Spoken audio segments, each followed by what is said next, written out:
Thank you very much, Ahmed Fathi, ATN News. Which news, sorry? Ahmed Fathi, ATN News. ATN News, thank you. Let me start with a statement you made today saying that the recent terrorist attack in Kashmir is being used as a political tool to demonize Muslims in India.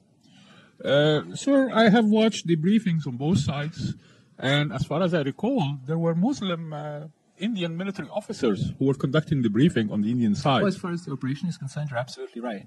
Okay.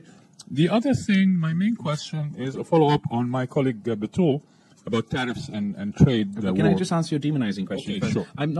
Terrorism in general is used by India to demonize Muslims within their territory.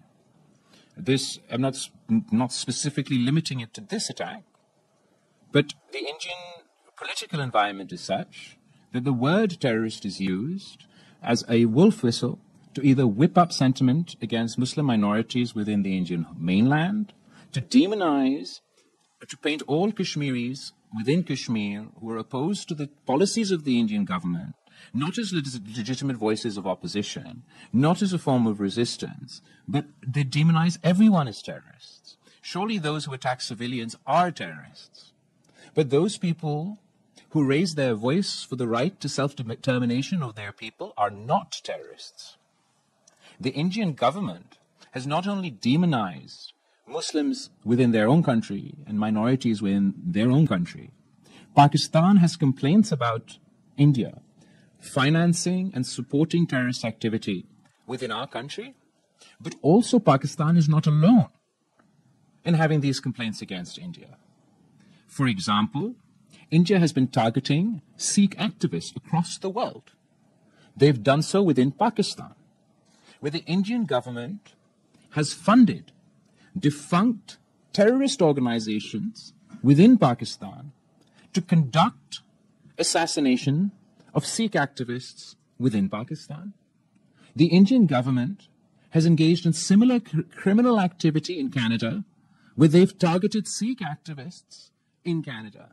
The Indian government has engaged in similar criminal activity here in the United States. The policy of the RSS or the BJP government to the Muslim minority within India is not something new. It's a known fact. What they do within their own countries is up to their own system. When they start implying that all Pakistanis are terrorists as a result of the fact as a result of the actions of a few terrorists, I believe that's demonizing an entire population. Thank you. Let me move to the trade and bilateral with the U.S. since you're going and your delegation are heading to Washington, D.C. and I'm assuming you're going to have meetings in Congress and House and Senate, as well as the think tanks.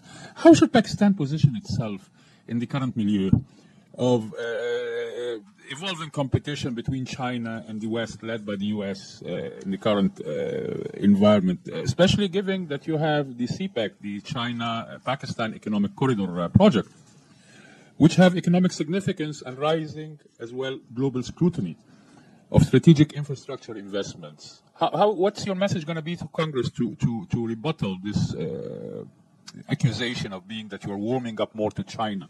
We have economic relationships with both the United States and China.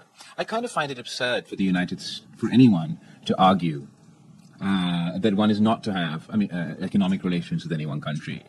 For example, the United States has heavy competition with China, right? But they do a lot of trade with China. So Pakistan... With tariffs. Well, there's a tariff back and forth so far, but they do a lot of trade with each other, do they not?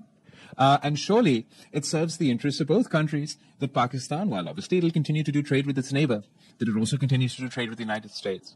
What I do appreciate about the U.S. government at the moment is that they are talking about a more comprehensive dialogue with Pakistan about the scope of our trade. We're confident in our relationship with our neighbors, and we're optimistic about the trajectory of our relationship with the United States.